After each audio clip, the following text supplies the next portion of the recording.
Olá pessoal, tudo bem? Então nós vamos para o primeiro capítulo deste livro, Obreiros da Vida Eterna. O primeiro capítulo deste livro é muito interessante, que nós vamos contar então com a presença do Jerônimo, da enfermeira Luciana, e eles vão contar com a orientação de Alberto Metelo, que é o grande orientador, né, que vai dar início a esse trabalho que eles irão realizar. Então eles estão, antes de iniciar os trabalhos, o assistente Jerônimo conduziu os participantes ao Templo da Paz, na zona consagrada ao serviço de auxílio. O esclarecido instrutor comentaria as necessidades de cooperação junto aos infelizes nos círculos mais baixos da vida espiritual, que rodeiam na crosta, a psicosfera desse local, do Templo da Paz, né? Onde o fundo estava todo aquele azulado, né? Aquele azul escuro no firmamento, círios, canopos, antares brilhavam infinitamente. E aí eles dão todo esse pano de fundo desse capítulo. Então o assistente Jerônimo, o padre Hipólito, a enfermeira Luciana e André Luiz, constituindo uma pequena equipe de trabalho incumbida de operar na crosta planetária. Eles iriam realizar um trabalho durante 30 dias de caráter de estudo e de auxílio com vistas ao desenvolvimento espiritual. Então é interessante que nesse trabalho, então, normalmente nos livros de André Luiz, quando começam um trabalho e eles vão recomeçar, eles têm uma instrução, como se fosse uma palestra, um seminário de um espírito de escola, que vai orientar como é que vai ser o trabalho, como é que eles deverão proceder. A palavra do instrutor Albano, essa é a consideração excepcional. Trata-se de um campeão das tarefas de auxílio aos ignorantes e sofredores dos círculos imediatos à crosta da Terra. E eles mencionam que somos diversos grupos de aprendizes e a experiência dele proporcionará infinito bem. Era um ancião de porte respeitável, cujos cabelos lhe teciam uma coroa de neve luminosa. De seus olhos calmos, esplendidamente lúcidos, irradiavam forças simpáticas que de súbito nos dominavam os corações. Ele faz uma prece muito bonita e eu vou deixar na descrição aqui do vídeo, tá? Não vou ler para vocês, mas eu vou deixar, vale muito a pena ler essa prece. E todos ouviram em silêncio aquela prece, aquela oração, aquela rogativa do Albano Metelo. Eles estariam participando de um trabalho nas regiões espirituais ligadas à crosta da Terra. E ele diz: ó, meus irmãos, é necessário apelar para as nossas energias mais recônditas. As purgatoriais multiplicam-se assustadoramente. Em derredor dos homens encarnados, à distância dos teatros da angústia, vinculados às realizações edificantes da nossa colônia espiritual.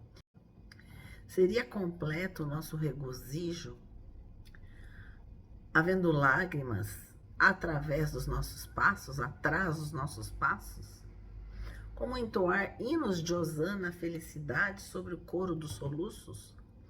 Então ele coloca essa consciência da importância de promovermos a felicidade ao nosso redor. Ele espantou com essa visão do vale. O sofrimento e a ignorância dominavam em plena treva. Desencarnados e encarnados lutavam uns contra os outros, desencarnados e encarnados, ou seja, há uma troca entre nós que estamos aqui na Terra encarnados com os espíritos desencarnados, combates gigantescos disputando gratificações dos sentidos animalizados. O ódio criava moléstias repugnantes. O egoísmo abafava impulsos nobres. A vaidade operava horrenda cegueira. Cheguei a sentir-me feliz diante da posição que me distanciava de tamanhas angústias. As leis sublimes da fraternidade e misericórdia, os grandes orientadores da humanidade, não mediram esforços, tal a grandeza e a capacidade de regressar nos círculos da ignorância para exemplificar o amor e a sabedoria, a renúncia e o perdão. A gente tem que ter um coração manso, a gente tem que estar disposto ao trabalho. O nosso trabalho enquanto encarnados e o nosso trabalho enquanto desencarnados. Hoje, porém, sabemos que depois do túmulo há simplesmente a continuação da vida. Céu e inferno residem dentro de nós mesmos. A virtude e o defeito, a manifestação sublime e o impulso animal, o equilíbrio e a desarmonia, o esforço de elevação e a probabilidade da queda perseveram aqui após o trânsito do sepulcro, compelindo-nos à serenidade e à prudência. Então ele vai alertando sobre a vida espiritual, sobre as necessidades do despertar. Ele faz até uma comparação para que todos estejam conscientes dessa necessidade de estar com o coração leve, generoso e caridoso. Dos nossos amigos encarnados, não podemos esperar, por enquanto, concurso maior e mais eficiente, presos nas grades sensoriais, que é o nosso corpo físico. Progridem lentamente na aprendizagem.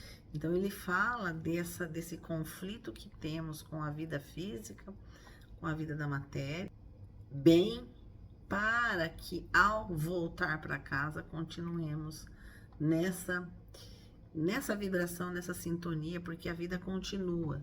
Eu acho que é bem interessante essa questão. E ele continua, né? As criaturas, porém, atravessam um breve período da existência no mundo carnal. A maioria demora-se nas estações expiatórias de resgate difícil e confunde-se nas vibrações perturbadoras do sofrimento e do medo. Fazem da morte uma deusa sinistra. Agarradas às sensações do dia que passa, ignoram como dilatar a esperança e transformam a separação provisória numa terrível noite de amarguroso adeus, porque o apego é tão grande ao corpo da matéria que quando a gente volta para a vida espiritual, ele se torna doloroso, porque a gente precisa se libertar da matéria, do materialismo, convertendo-se em presas delirantes dos infernos de horror criados por elas mesmas nos desvairamentos passionais. Em toda essa meditação, nesses esclarecimentos que ele passa nessa mensagem, um grande globo de substância leitosa situada na parte central do templo, como se fosse uma projeção. Vários quadros vivos do seu campo de ação nas zonas inferiores. Então, era como se fosse uma grande televisão em 3D, onde ele mostra full time o sofrimento, a dor dessas pessoas. Tratava-se de fotografia animada, né? O André fala como fotografia animada, porque não existe toda a tecnologia que nós temos hoje, porque o livro foi publicado em 1946. Então, ele coloca os detalhes desse sofrimento que as pessoas passavam por conta das próprias escolhas que tiveram quando encarnados.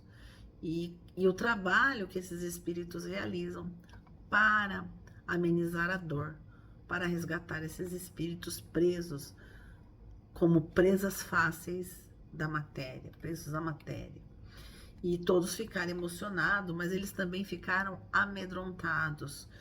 Aquilo infundia terror e emoção na intimidade da massa leitosa em que eram lançadas, adquiriram expressões de vivacidade indescritível. apareciam soturnas procissões de seres humanos despojados do corpo, sob céus nevoentos e ameaçadores, cortados de cataclismos de natureza magnética.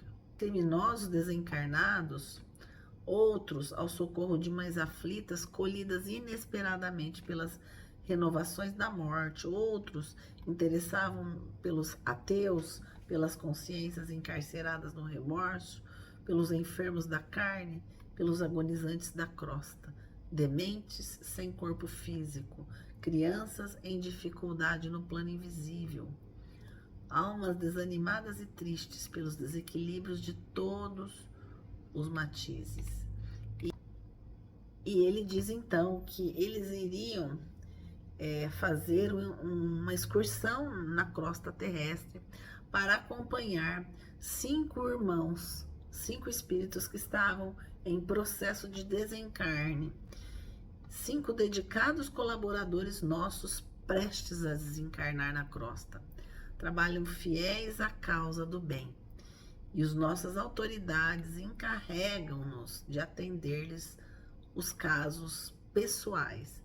Então seriam atendidos, e nós vamos ver aí no decorrer do livro, são histórias belíssimas dessas pessoas que, devido ao trabalho no bem, devido ao merecimento, iam ter a assessoria desses espíritos, que iria realizar, no momento do desencarne, amenizar as suas dores, proteger cada um deles. E nós veremos nos próximos capítulos, são 20 capítulos, e são belíssimos os capítulos, cada um com uma lição diferente. Fiquem conosco, esse ainda é o primeiro, para que a gente possa juntos ler, para que a gente possa falar sobre esse assunto, desmistificar a morte, porque afinal nós somos o resultado do que nós somos hoje. E vamos juntos. Curtam esse vídeo, sigam o canal e coloquem aqui o que vocês acharam. Boa noite.